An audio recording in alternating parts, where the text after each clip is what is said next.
أحمده تعالى وأشكره وأشهد أن لا إله إلا الله وحده لا شريك له ونشهد أن سيدنا وسندنا وحبيبنا وطبيبنا وطبيب قلوبنا ومولانا محمدا عبد الله ورسوله أرسله الله تعالى بالحق بشيرا ونذيرا وداعيا إلى الله بإذنه وسراجا منيرا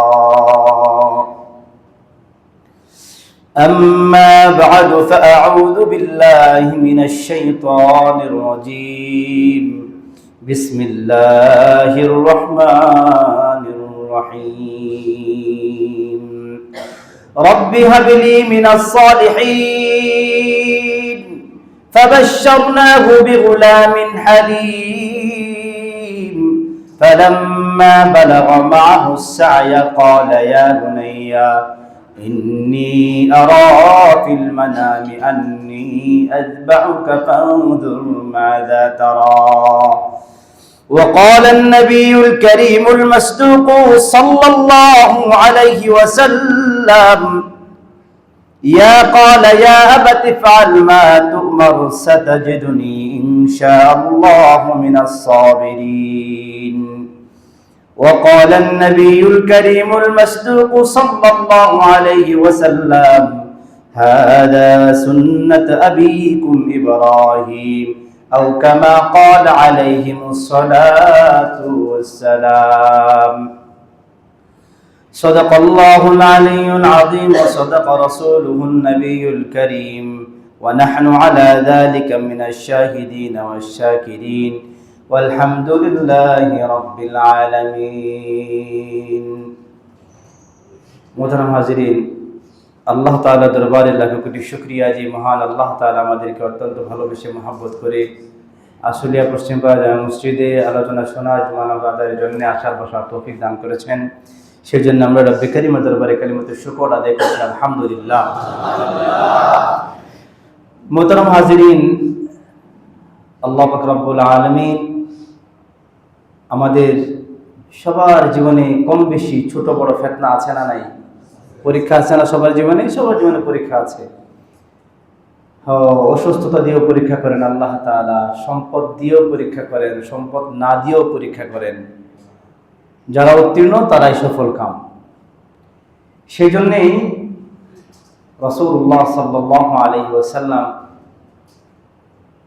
সবর করার ফজিলত সম্বন্ধে বলেন, যে ব্যক্তি ধৈর্য ধারণ করবে আল্লাহ তাআলার সমস্ত কাজের উপর ইয়াকিন বিশ্বাস রাখবে, ধৈর্য ধারণ করবে, আল্লাহ তাআলা তার সমস্ত দুঃখ কষ্টগুলোকে দূর করে দিবেন। সুবহানাল্লাহ।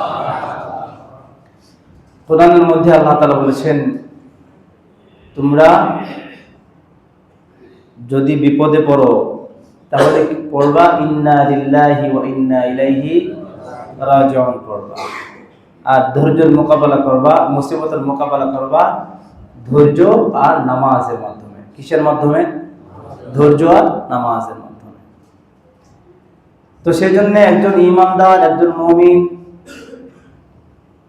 সে যদি নিজেকে মুমিন দাবি করে, ঈমানদার দাবি করে, তাহলে উনাকে অবশ্যই ধৈর্যশীল হতে হবে। ধৈর্যশীল হওয়া ছাড়া কোনো ব্যক্তি প্রকৃত ঈমানদার হতে পারবে না।